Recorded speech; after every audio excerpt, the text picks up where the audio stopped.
الحمد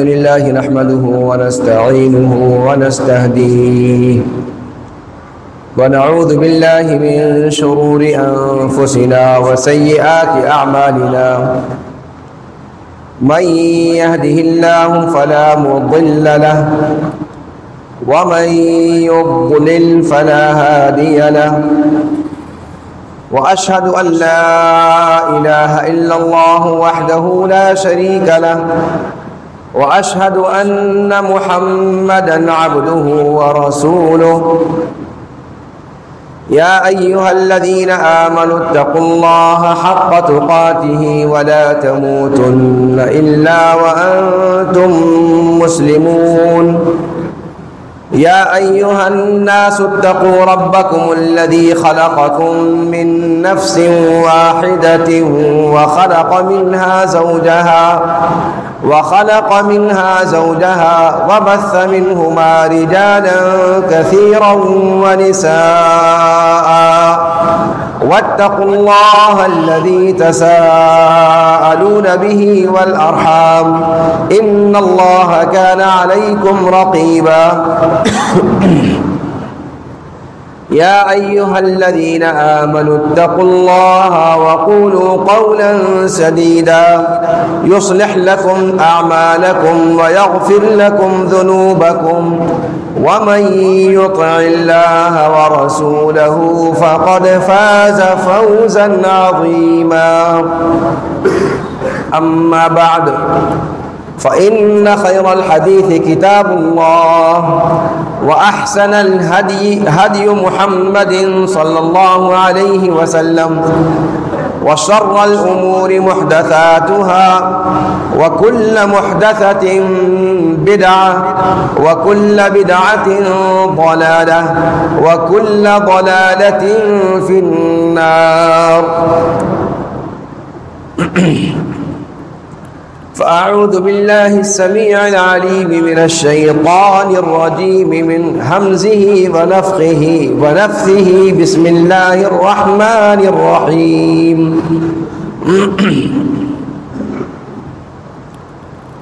يا أيها الذين آمنوا كتب عليكم الصيام كما كتب على الذين من قبلكم لعلكم تتقون أياما معدودات.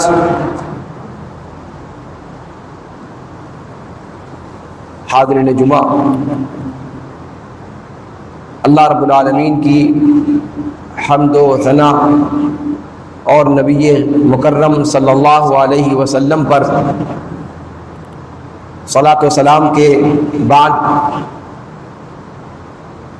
آج کا یہ جمعہ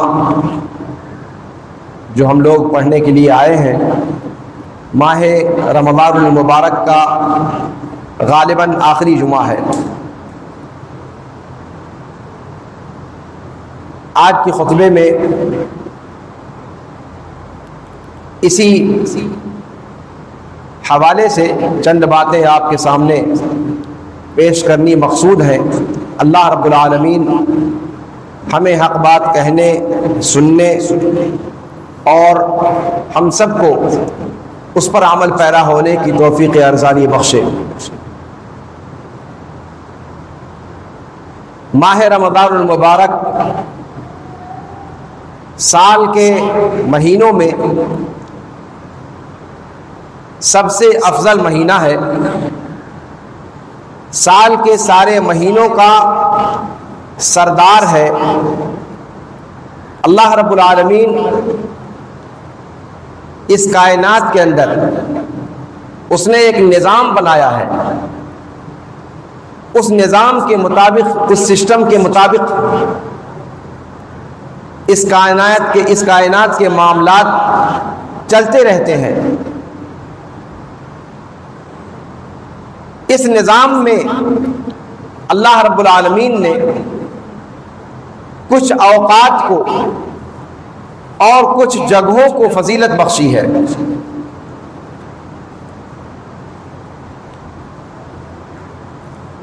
جگہوں کو جیسے مساجد ہیں، جیسے اللہ کے ذکر کی مجلسیں ہیں، یہ وہ جگہیں ہیں جو عام جگہوں کے مقابلے میں زیادہ افضل اور زیادہ عظمت رکھنے والی ہیں۔ وہی وقت آپ اپنے گھر کے اندر گزاریں اور وہی وقت آپ مسجد کے اندر گزاریں، مسجد کے اندر گزارے ہوئے لمحات وہ گھر گزارے ہوئے لمحات کے مقابلے میں افضل اور اعظم اور برتر ہے۔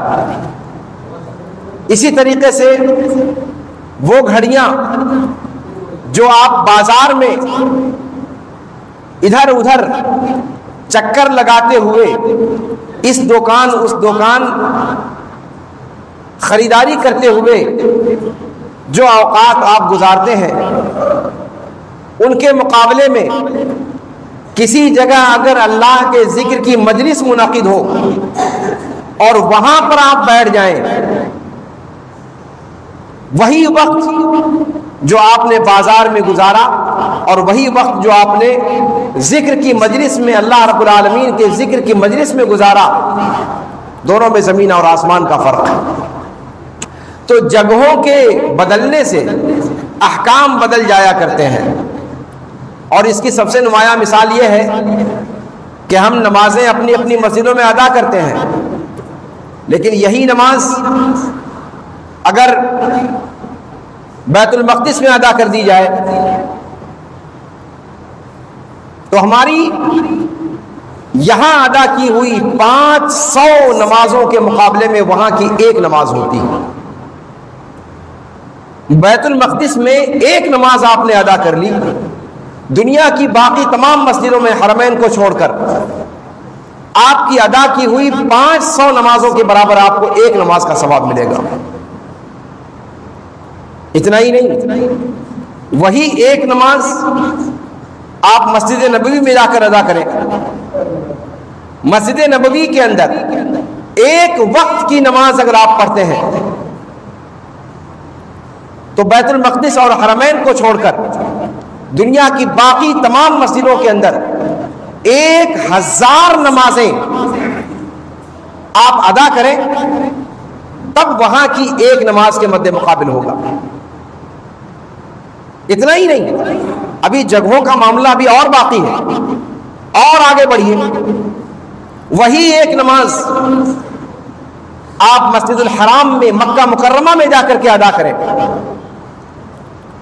دنیا کی اور مسجدوں کے اندر بیت المقدس اور مسجد نبی کو چھوڑ کر بقیہ مسجدوں میں ادا کی ہوئی 1,00,000 نماز کے برابر مسجد حرام کی ایک نماز کا ثواب۔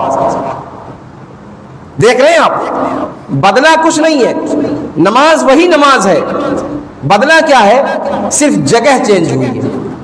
اس کا مطلب یہ ہے کہ جگہ کے چینج ہونے سے ثواب میں فرق پڑ جاتا ہے، جب جگہ بدلنے سے فضیلت اور عظمت کا فرق پڑتا ہے۔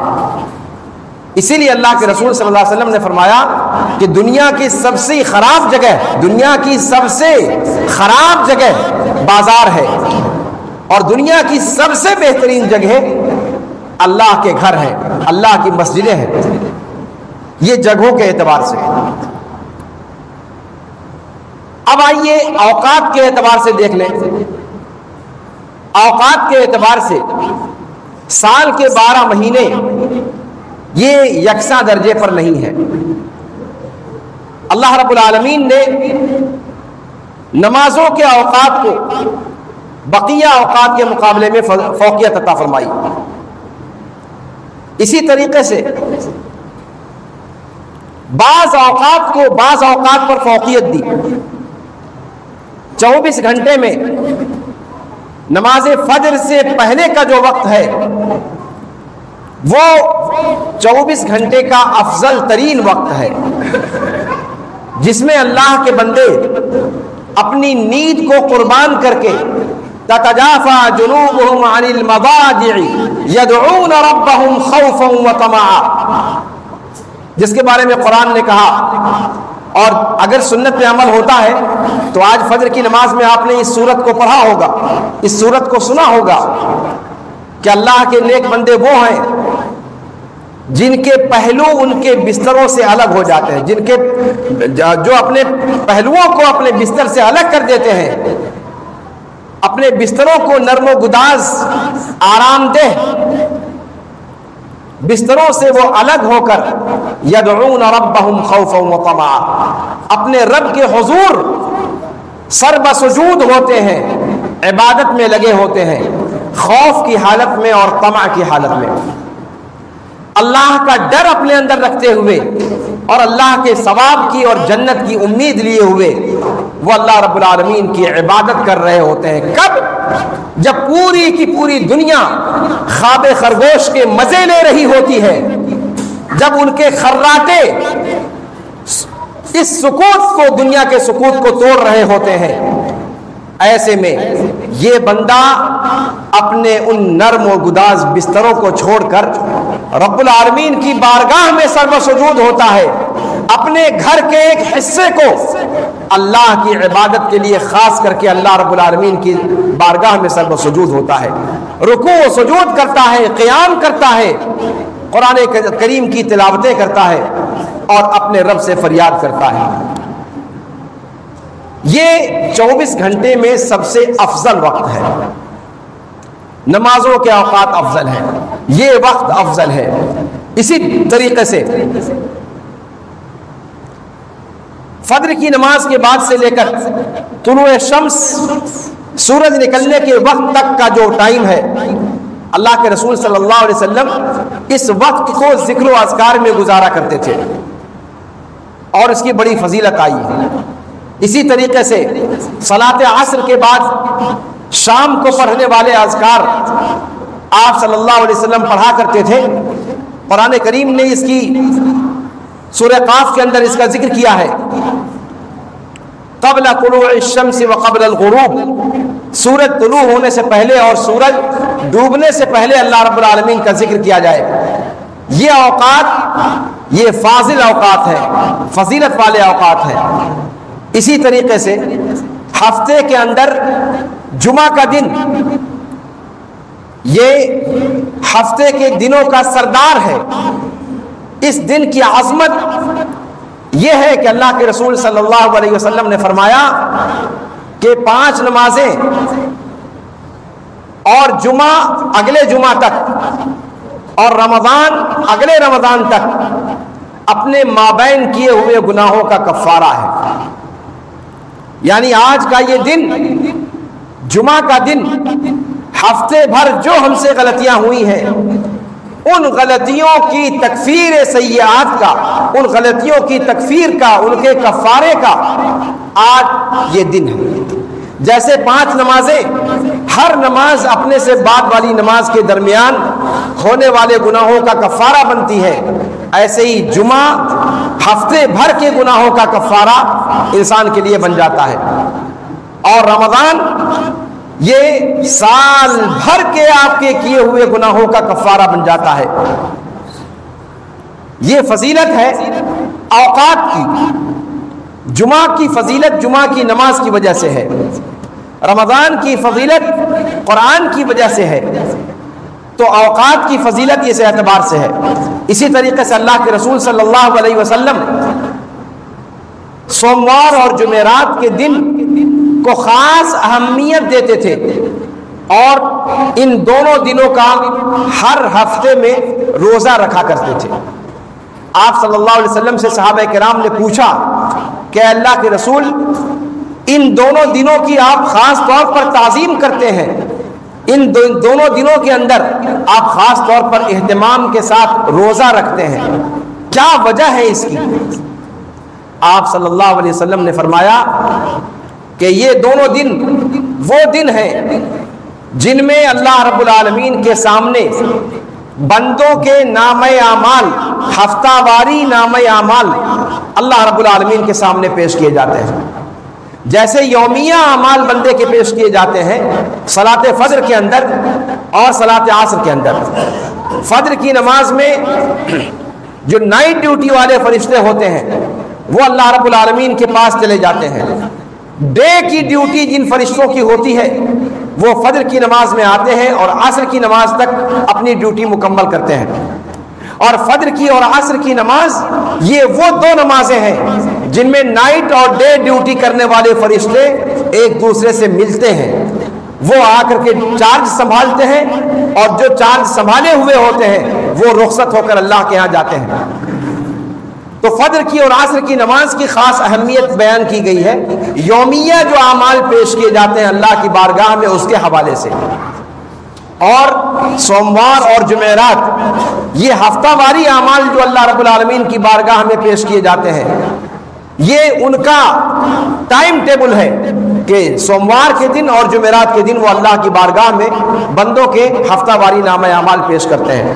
تو اللہ کے رسول صلی اللہ علیہ وسلم نے فرمایا کہ میں یہ چاہتا ہوں کہ جب میرے اعمال نامے اللہ رب العالمین کی بارگاہ میں پیش کیے جائیں تو اس وقت میں روزے سے ہوں، اس لیے میں سوموار اور جمعرات کے دنوں میں روزے کا اہتمام کرتا ہوں، تاکہ جب فرشتے اللہ کی بارگاہ میں جائیں تو وہ بتائیں کہ اے اللہ، ہم نے تیرے اس بندے کو ایک عبادت میں مشغول چھوڑ کر کے ہم ان کے پاس سے آئے ہیں، اور وہ کون سی عبادت ہے؟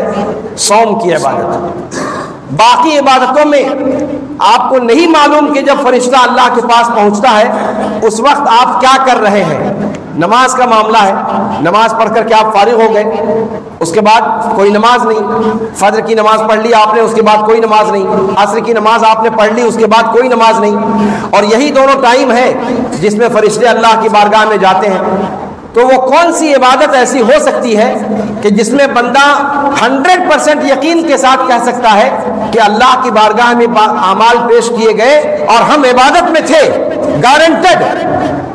اللہ کے رسول صلی اللہ علیہ وسلم نے صوم کی عبادت کو اختیار کیا، اس لیے کہ یہ ایسی عبادت ہے کہ اس میں آپ کو کرنا کچھ نہیں ہے، بس کھانے پینے سے رکے رہنا ہے، اور یہ پرماننٹ آپ کی عبادت لگی رہے گی۔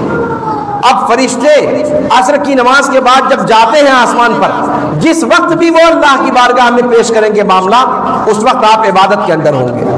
فجر کی نماز کے بعد جب بھی جائے گا فرشتہ اللہ کی بارگاہ میں اعمال پیش کرنے کے لیے، اس وقت آپ روزے کی حالت میں ہوں گے، عبادت کی حالت میں ہوں گے۔ تو سوموار اور جمعرات کی اہمیت اس حوالے سے آتی ہے۔ سوموار کی اہمیت ایک اور حوالے سے ہے، اور وہ ہے اللہ کے رسول صلی اللہ علیہ وسلم کا یوم پیدائش۔ ہمارے بہت سارے مسلمانوں کے اندر بھولے بھالے سیدھے سادے بھائی 12 وفات مناتے ہیں، یا 12 عید میلاد النبی، کیا 12 عید میلاد النبی وغیرہ کے نام سے۔ ان کو بتایا جائے کہ میرے بھائیوں، آپ عید میلاد النبی اگر اللہ کے رسول صلی اللہ علیہ وسلم کی ولادت کی خوشی میں مناتے ہو، بہت اچھی بات ہے۔ ہر مسلمان کے اندر اللہ کے رسول صلی اللہ علیہ وسلم کی توقیر اور تعظیم اور ان کی اہمیت اور فضیلت اس کے ذہن و دماغ میں ہونی چاہیے، اور یقیناً یہ خوشی کی بات ہے کہ آپ صلی اللہ علیہ وسلم کا برتھ ڈے منایا جائے۔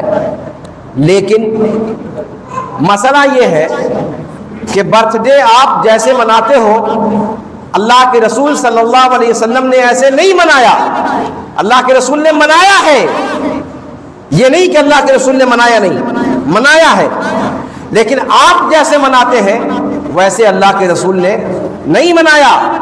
آپ صلی اللہ علیہ وسلم اپنا برتھ ڈے ہر ہفتے مناتے تھے، سال میں ایک دفعہ نہیں، آپ کی طرح سے۔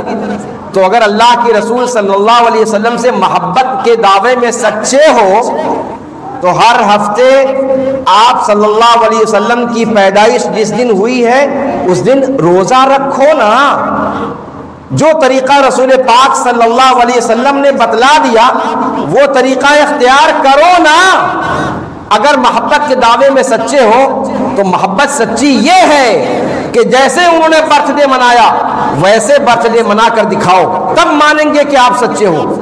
سال میں ایک دن، 360 365 دن میں ایک دن، اور وہ بھی منایا کیسے جاتا ہے؟ حلوے مانڈے پکا کر کے۔ اللہ کے رسول اس دن اپنی زبان کو لگام دے کر کے اپنا شکرانہ مناتے تھے، کھانے پینے کی چیزوں سے رک کر کے وہ اللہ کے حضور میں سجدہ شکر ادا کرتے تھے اور اپنا برتھ ڈے اس طریقے سے مناتے تھے. اور آج آپ کس طریقے سے مناتے ہو؟ یہاں پر معاملہ سمجھنے کا ہے. عقیدت آپ کو بھی ہے, عقیدت ہمیں بھی ہے. ہم کہتے ہیں کہ عقیدت والے کے حساب سے منائی جائے. آپ کہتے ہو کہ عقیدت والے کی عقیدت ہمارے اپنے دماغ سے منائی جائے, ہمارے اپنی عقل سے منائی جائے, اپنی کھوپڑی سے منائی جائے. اور یہیں پر ہمارا اور آپ کا اختلاف ہے. تو سوموار کی ایک فضیلت اس حوالے سے بھی ہے کہ اس میں اللہ کے رسول صلی اللہ علیہ وسلم کی ولادت ہوئی تھی. اتنا ہی نہیں, تو یہ فضیلت یوم الاثنین اور یوم الخمیس کی ہے. اس میں آپ صلی اللہ علیہ وسلم روزے رکھا کرتے تھے. تو یہ ہفتے کے دن ہو گئے جن کی فضیلت ہے. جمعہ کے دن کی فضیلت آ گئی کہ یہ ہفتے کے دنوں کا سردار ہے, اور ہفتے بھر کے کیے کرائے گناہ اللہ رب العالمین جمعہ کے دن بخش دیتا ہے. جمعہ کی نماز یہ ہفتے کی عید کہا گیا ہے اس کو. اسی طریقے سے بندوں کے سالانہ اعمال شعبان میں پیش کیے جاتے ہیں. سالانہ اعمال بندوں کے شعبان میں پیش کیے جاتے ہیں. اس کا مطلب یہ ہے کہ اللہ تعالیٰ کے ہاں جو سال کی گنتی مکمل ہوتی ہے وہ رمضان سے شروع ہوتی ہے اور شعبان پر ختم ہوتی ہے. اب یہ رمضان ہمارا نیا کھاتا کھلا ہے, نئے سال کا اس سے آغاز ہوا ہے, اور یہ ہمارا سال کا حساب جو چلنا شروع ہوا ہے یہ عبادتوں کے موسم سے شروع ہوا ہے اور ختم ہوگا شعبان میں. اور شعبان میں جب سالانہ اعمال نامہ اللہ کی بارگاہ میں پیش کیا جاتا ہے, اس موقع پر بھی اللہ کے رسول صلی اللہ علیہ وسلم کے بارے میں آتا ہے کہ سال کے 12 مہینوں میں رمضان کے مہینے کو چھوڑ کر کسی مہینے میں اللہ کے رسول صلی اللہ علیہ وسلم اتنا روزہ نہیں رکھتے تھے جتنا آپ صلی اللہ علیہ وسلم شعبان کے اندر رکھتے تھے. اور وجہ کیا ہے کہ شعبان میں ہمارے نام اعمال, سالانہ نام اعمال اللہ کی بارگاہ میں پیش کیے جانے ہیں. تو یہ شعبان کی عظمت ہے اور یہ پورے مہینے کی عظمت ہے کہ اس میں انسان کے سالانہ اعمال پیش کیے جاتے ہیں. تو اس پورے مہینے کے اندر زیادہ سے زیادہ روزہ رکھنے کا اہتمام اللہ کے رسول صلی اللہ علیہ وسلم فرماتے تھے. آپ کے گھرانے کی عورتیں امہات المومنین رضوان اللہ علیہن اجمعین, وہ سب کی سب, بلکہ عائشہ رضی اللہ تعالیٰ عنہ کہتی ہیں کہ سال رمضان المبارک کے چھوٹے ہوئے جو MC کی وجہ سے ہمارے روزے جو چھوٹ جایا کرتے تھے رمضان کے, اور سال بھر میں اللہ کے رسول صلی اللہ علیہ وسلم کی خدمت کرنے کی وجہ سے میں پورے نہیں کر پاتی تھی, شعبان کے مہینے میں ان روزوں کی قضا مکمل کرتی تھی. اس کا مطلب شعبان کا مہینہ پچھلے رمضان کے چھوٹے ہوئے روزوں کی قضا کرنے کی آخری مدت ہے. اس میں اپنا پچھلا حساب بے باک کر لیا کرتے تھے صحابہ کرام رضوان اللہ علیہم اجمعین, اور اللہ کے رسول صلی اللہ علیہ وسلم ویسے بھی نفلی روزے اس کے اندر زیادہ رکھا کرتے تھے. ہاں, رمضان المبارک سے چند دن پہلے روزہ رکھنے سے اللہ کے رسول صلی اللہ علیہ وسلم نے منع کر دیا ہے, تاکہ رمضان المبارک داخل ہو تو انسان کمزور نہ پڑ جائے اور جس جوش اور جذبے سے رمضان کا افتتاح کرنا ہے کہیں اس میں انسان کوتاہی کا شکار نہ ہو جائے. تو رمضان کے مہینے کے شروع ہونے سے چند دنوں پہلے آپ صلی اللہ علیہ وسلم نے کہا کہ ان دنوں میں روزہ نہ رکھا جائے, یعنی شعبان کے آخری دنوں کا روزہ نہ رکھا جائے. رمضان المبارک پر اب آتے ہیں ہم. رمضان المبارک یہ سال کے مہینوں کا سردار ہے. سال کے مہینوں کا سردار اس کو کیوں بنایا گیا؟ قرآن کی وجہ سے. اس کی جو عظمت ہے وہ قرآن کے حوالے سے ہے. شہر رمضان الذی انزل فیہ القرآن, رمضان کے مہینے کا عنوان, اس کے ماتھے کا جھومر, اس مہینے کی عظمت کی پہچان یہ ہے کہ قرآن اس مہینے میں اترا ہے. یہیں سے رمضان کو یہ عظمت نصیب ہوئی. اگر قرآن اس میں نہ اترا ہوتا تو رمضان عام مہینوں کی طرح سے ایک مہینہ ہوتا, لیکن رمضان کو یہ عظمت, یہ فضیلت حاصل ہوئی تو کیوں ہوئی؟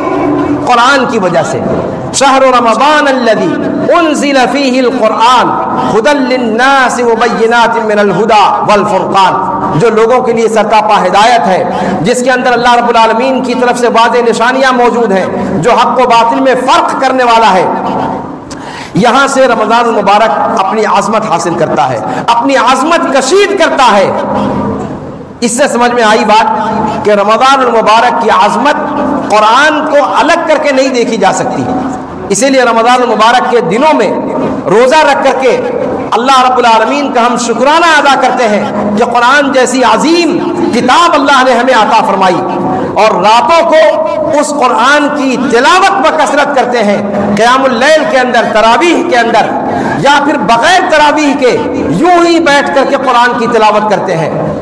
تو راتوں کو قرآن کی تلاوت کرتے ہوئے اپنے اوقات کو گزارتے ہیں، اور رمضان کے دنوں کو روزے کی حالت میں گزارتے ہیں۔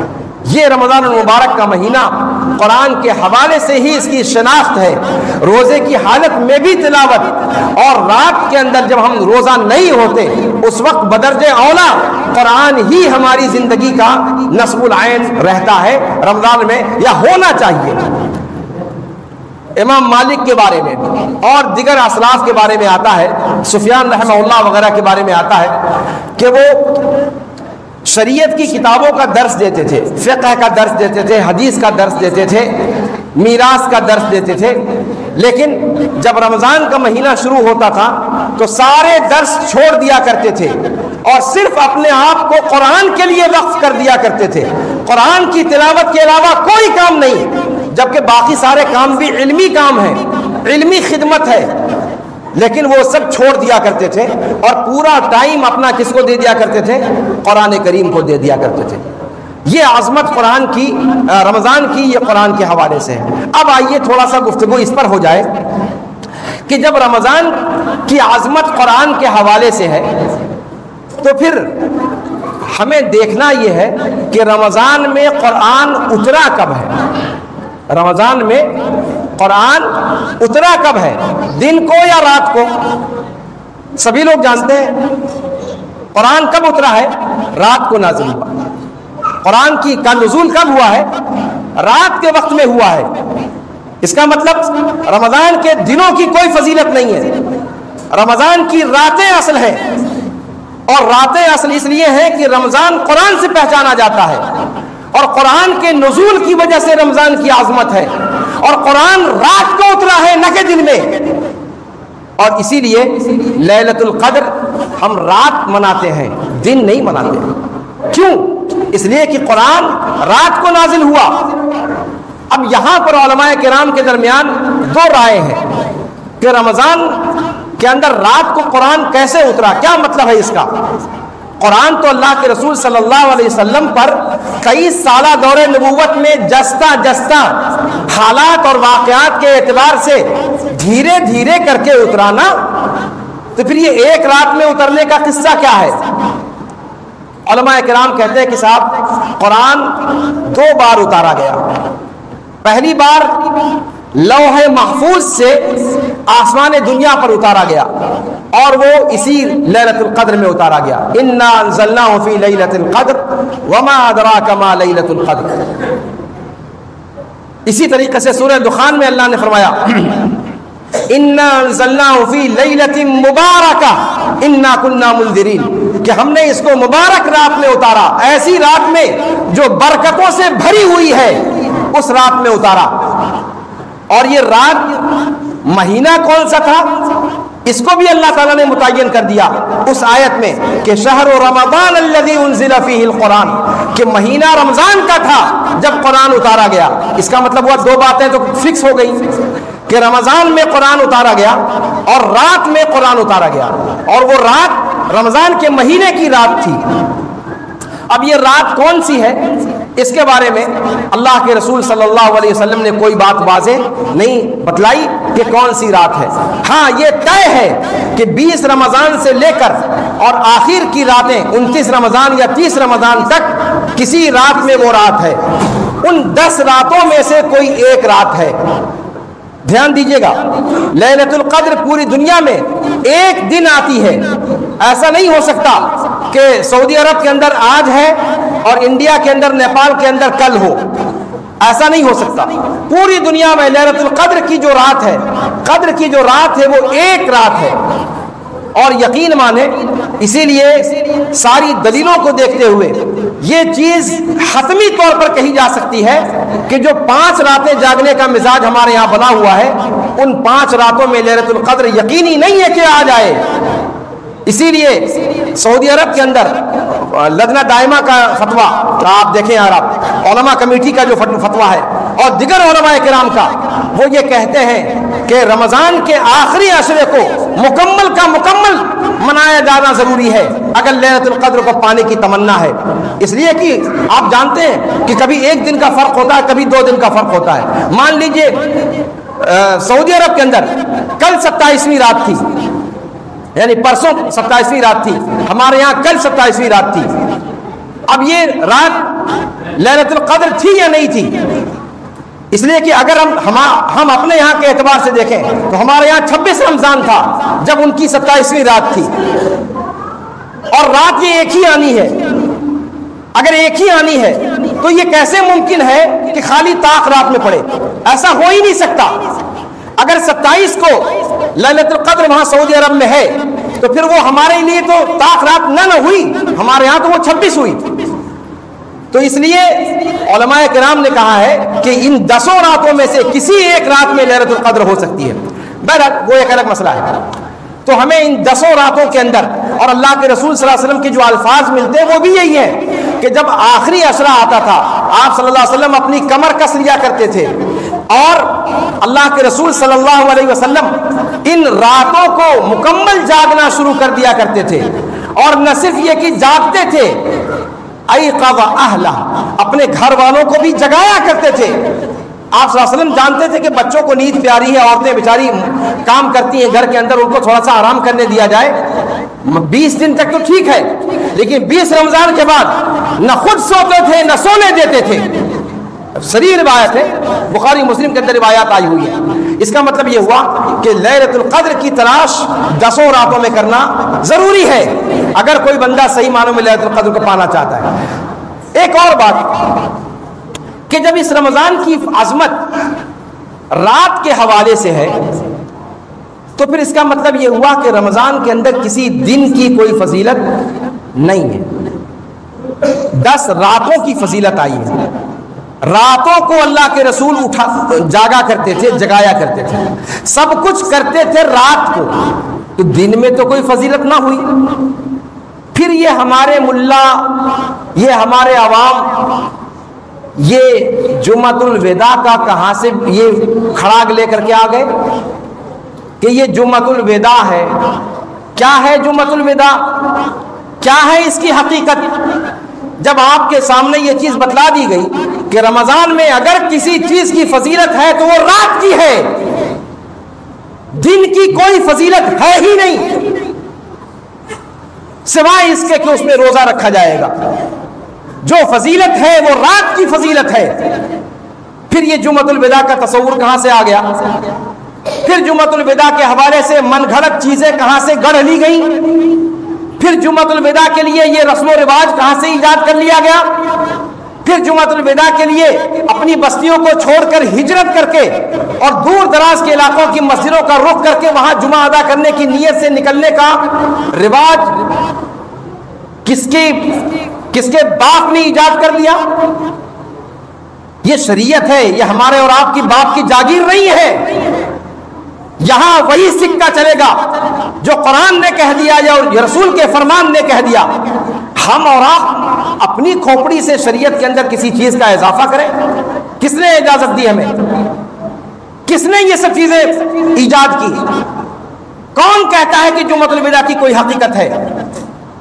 صحابہ کرام نہیں جانتے تھے، اللہ کے رسول صلی اللہ علیہ وسلم اس سے غافل تھے، سلف صالحین نہیں جانتے تھے، ائمہ اربعہ گزر گئے، امام ابو حنیفہ رحمہ اللہ، امام مالک رحمہ اللہ، امام شافعی رحمہ اللہ، امام احمد بن حنبل رحمہ اللہ، سارے کے سارے کا زمانہ گزر گیا اور کسی کے یہاں اس نام کی بدعت نہیں پائی گئی۔ آج ہم نے اور آپ نے اس کو کہاں سے ایجاد کر لیا؟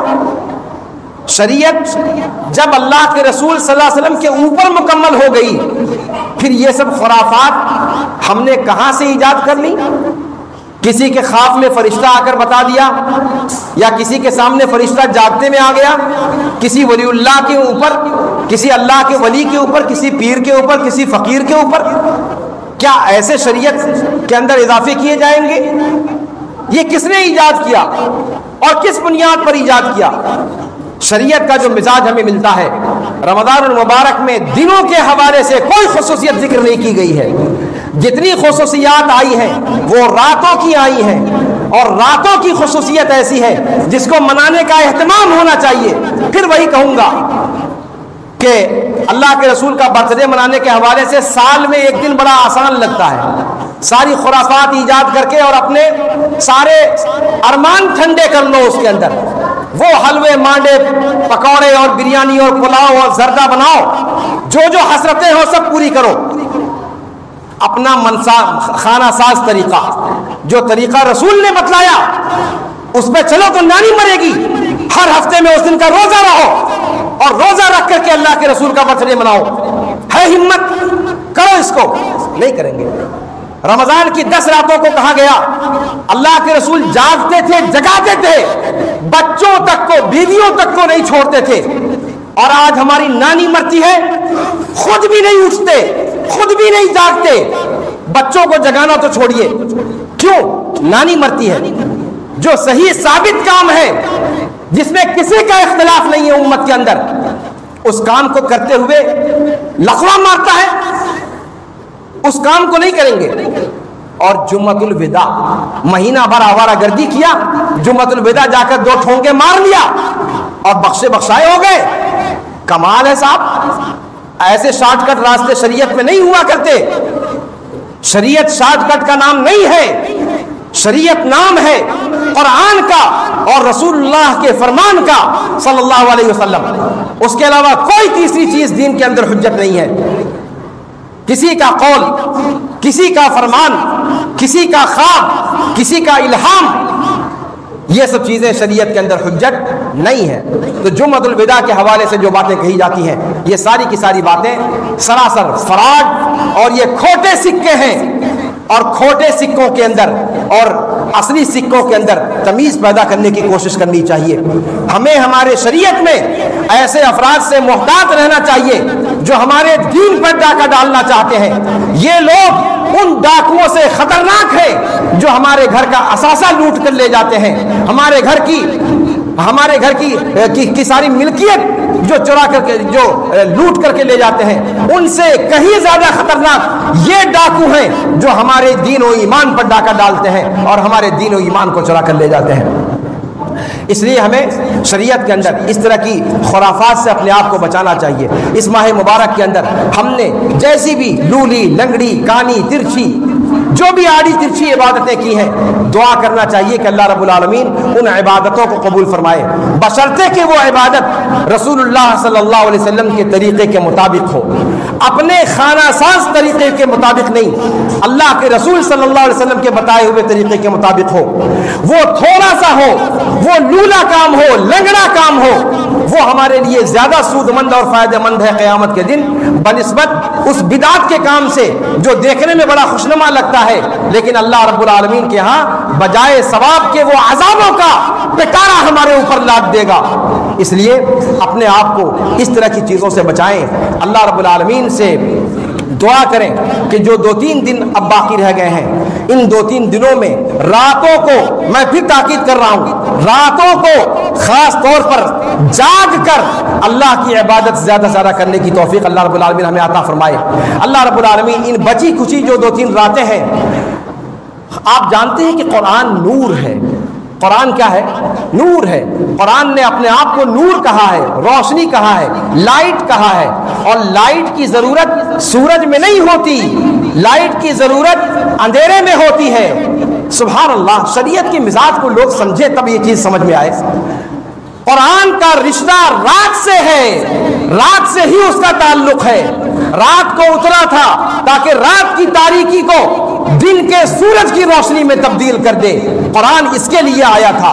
تو راتوں کو اپنے دن بنانے کی ضرورت ہے. دن کا کوئی دن تو دن تھا، جیسا تھا ویسا ہے ویسا رہے گا. عظمت راتوں کی ہے اور اپنی راتوں کو ہمیں بیدار، اسی لیے اللہ کے رسول صلی اللہ علیہ وسلم کے الفاظ آتے ہیں احیا لیلہ، کہ آپ صلی اللہ علیہ وسلم ان 10 راتوں میں راتوں کو زندہ کرتے تھے۔ سمجھ میں آتی ہے باتیں؟ عبارت سمجھتے ہیں آپ؟ اللہ کے رسول نے کہا، اللہ کے رسول کے بارے میں آتا ہے کہ وہ اپنی راتوں کو زندہ کرتے تھے۔ راتیں کیسے زندہ ہوتی ہیں؟ رات بھی کوئی جاندار چیز ہے کہ جو زندہ ہوتی ہے مرتی ہے؟ نہیں صاحب، کہنے کا مقصد یہ ہے کہ عام راتیں انسان سوتے ہوئے گزارتا ہے، گویا مرتے ہوئے گزارتا ہے، رات بھی مردہ ہوتی ہے، لیکن یہ 10 راتیں اللہ کے رسول صلی اللہ علیہ وسلم بستر کو اپنے اوپر حرام کر لیا کرتے تھے۔ وہ لگاتار اس رات کو جاگتے تھے اور جاگنے کی وجہ سے گویا رات کے اندر زندگی ڈال دی تھی انہوں نے۔ اس رات کے اندر سکوت نام کی چیز نہیں باقی رہنے دی، اس رات کو ذکر اللہ میں، قرآن کی تلاوت میں پوری کی پوری رات کو گزارا کرتے تھے، گویا رات کو مردہ سے زندہ کر دیا کرتے تھے۔ اگر عام راتیں مردہ ہوتی تھیں تو رمضان کی یہ 10 راتیں اللہ کے رسول اس کو جلا دیا کرتے تھے، زندہ کر دیا کرتے تھے۔ یہ سب پیغام ہم کو اور آپ کو سمجھنے کی ضرورت ہے، لیکن اس میں محنت لگتی ہے، اس میں محنت لگتی ہے، انرجی لگتی ہے، اور ہم انرجی جس میں لگے وہ کام کرنا پسند نہیں کرتے، ہم شارٹ کٹ کو پسند کرتے ہیں۔ اللہ رب العالمین ہمیں اس مہینے کی عظمت کو سمجھنے کی توفیق عطا فرمائے۔ اللہ رب العالمین اس ماہ مبارک کے اندر ہم میں سے کسی کو وہ بدنصیب نہ بنائے کہ جس کے اوپر یہ مہینہ آیا اور مہینہ آ کر کے گزر گیا اور اس کی بخشش نہ ہوئی۔ اللہ رب العالمین ایسا بدنصیب ہمارے درمیان، ہماری باتوں کو سننے والوں کے درمیان اللہ رب العالمین کسی کو وہ بدنصیب نہ بنائے۔ اللہ رب العالمین ہم سب کی مغفرت فرما دے، اللہ رب العالمین ہم سب کے گناہوں کو بخش دے، اللہ رب العالمین ہم سب کی گردنوں کو جہنم سے آزاد کر دے، اللہ رب العالمین ہم میں سے ہر شخص کو جنت کے دخول کا مستحق قرار دے، اللہ رب العالمین ہم سب کو جنت الفردوس نصیب فرمائے۔